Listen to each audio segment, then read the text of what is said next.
pueda que el público coja, después que lo está pasando mal, que coja un libro, que lo abra y se ría un poco, que no pretendo que se revuelque por el suelo, pero que se ría simplemente de ombligo para adentro. Con esto ya tengo suficiente. En todas las casas había presencia de Mortadelo y Filemón.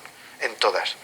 Todas las personas de cualquier estrato social y de cualquier nivel cultural conocían a Mortadelo y Filemón.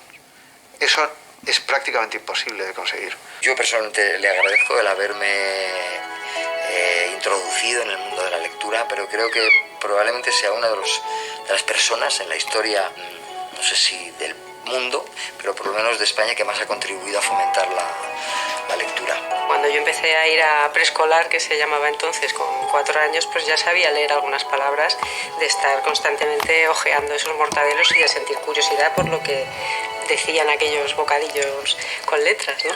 Desde luego Ibáñez era mi héroe. Francisco Ibáñez es, sin ninguna duda, absolutamente sin ninguna duda, es el dibujante más famoso, el dibujante de historietas más famoso de España. Posiblemente haya gente que no sepa quién es el Lazarillo de Tormes o que no sepa quién es el alcalde de Zalamea, pero hay muy poca gente, muy poca, que no sepa quién es Mortadelo y Filemón o Rompetechos. Ibáñez es el hombre que entra en todas las casas con sus Mortadelo y Filemón, con sus rompetechos, y que todos lo leemos, aunque algunos lo reconozcamos y otros no lo reconozcamos, porque Ibáñez, no nos engañemos, no dibuja solamente para niños, sino que dibuja, y nos gusta a todos mucho leer las historietas de Ibáñez, dibuja absolutamente para todo. Pues era el ritual de los domingos. Los domingos bajábamos al kiosco y a comprar el pan, mi padre y yo, y compraba el periódico y el mortadelo. Y bueno, lo primero lo leía él cuando llegábamos a casa. Él era el mayor fan y luego iba yo directamente, ¿no? Y lo leía una y otra vez y me recreaba en todos los dibujos. ¿Cuánto dinero te gastas a la semana? Depende, a veces 55, 100, 50. A la semana, 1000 pesetas. Depende, hay muchas que es 300, 500, depende. Recuerdo, siendo más pequeña, en México y luego aquí en España, todos leíamos cómics o tebeos. Todos los domingos me compraba un DDT o un pulgarcito o un mortadelo. Un mortadelo y una bolsa de pipas de peseta. Pero luego había una figura muy interesante que ha desaparecido, creo, que era lo de cambiar los tebeos. Había carritos en la calle con tebeos que se cambiaban y que podían perfectamente pues pasar a formar parte de tu educación sentimental sin necesidad de haberlos comprado, diríamos, nuevos, ¿no? No, yo he sido cero de... O sea, yo era realmente muy fan. Siempre fueron los de Ibáñez los que más me gustaban. Recuerdo reírme a carcajadas sola. Mortadelo cuando se disfraza de animales, porque siempre son inesperados, y el hecho de que, por ejemplo, sea un elefante pero que la cabeza del Mortadelo esté en la trompa, o sea, esos detalles locos de no encajar la cabeza en la cabeza del animal, por ejemplo, y me hace muchísima gracia cuando se disfraza de señora, de cualquier señora haciendo algo.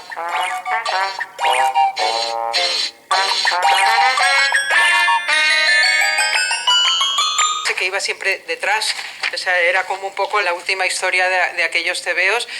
A mí me sigue pareciendo cumbre. Me gustaba mucho 13 Rue del Percebé, mucho. Quizá por esa tendencia que tenemos todos al voyeurismo, ¿no? A mirar sin ser vistos.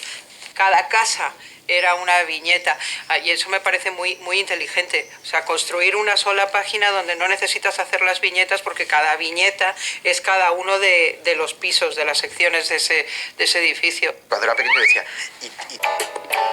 Siempre empezaba a leerlos yo, por lo menos por arriba, por la guardilla, con aquel hombre que no pagaba nunca, y con aquel gato, al cual el ratón hacía muchísimas faenas.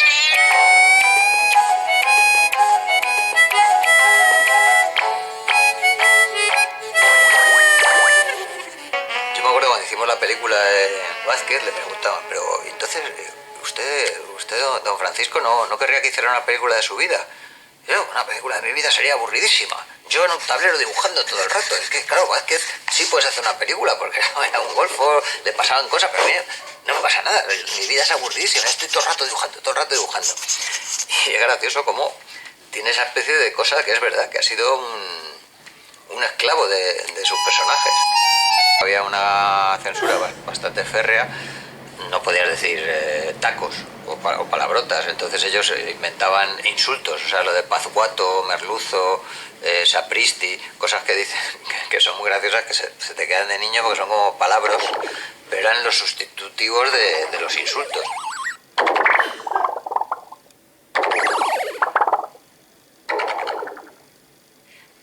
Yo sigo diciendo rayos y sapristi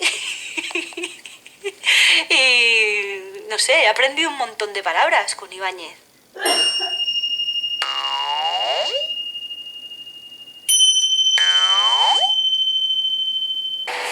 Lo de que Ibáñez siga en activo es alucinante. O sea, no creo que haya muchos dibujantes que lleven casi 70 años dibujando. Pero es que en el caso de Ibáñez y en el caso de Mortadelo y Filemón, los personajes están a punto de cumplir 63 años. Habría que mirar en el Guinness, pero no creo que haya, a un nivel tan conocido como son Mortadelo y Filemón, no creo que haya ningún personaje que durante tantos años haya sido dibujado por su creador original. No lo hay. La forma aquí de que el personaje esté al día, pues es eso, es buscar los temas que interesan al lector, que pueden interesar al lector a diario, y meter a los personajes dentro de esos temas, o esos temas explicarlos a través de los personajes. Y fue cuando empecé con el sistema de hacer salir a Mortadelo en todos los grandes acontecimientos de actualidad, como son las Olimpiadas, los mundiales de fútbol.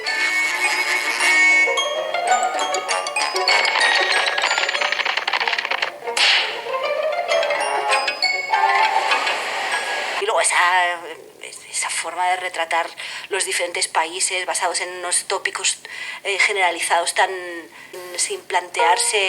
Ahora estamos viviendo una época en que el humor hay que pillarlo con pinzas, ¿no? Que tenemos que tener un cuidado de no ofender a ningún colectivo, de que nadie se sienta atacado. Analizado bajo el prisma actual, las historias de Ibáñez, vamos, son bastante políticamente incorrectas, lo cual a mí, pues, no me parece mal, o sea.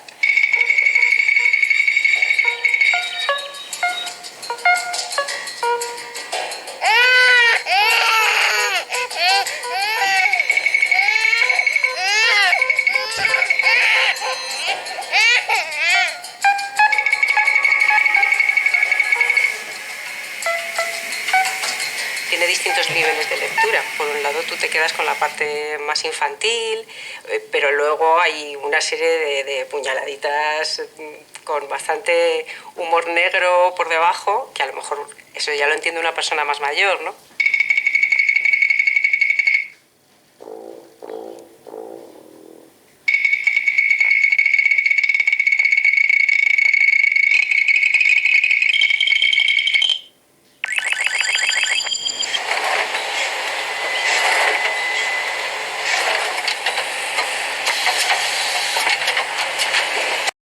No lo vio venir y continuó con la misma táctica de crear muchas y nuevas revistas, pero ya no conseguía darles esa salida y al final esa inversión no les resultó rentable, ¿no?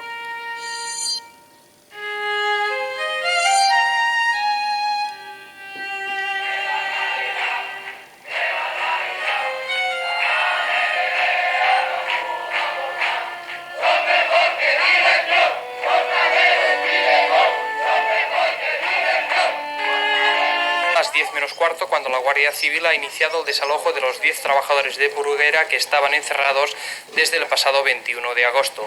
Paralelamente, el resto de trabajadores que no han aceptado la disolución de la empresa han cortado la carretera durante media hora.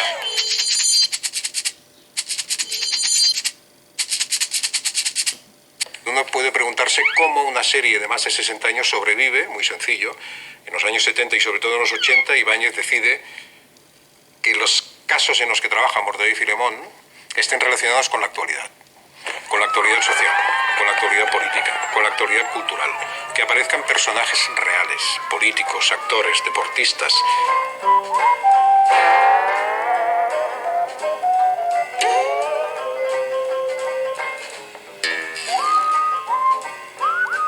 Tenemos un caso clarísimo, hace pocos años, 2015, en el que el tesorero, basado evidentemente en quien todos sabemos, fue un éxito popular sin precedentes.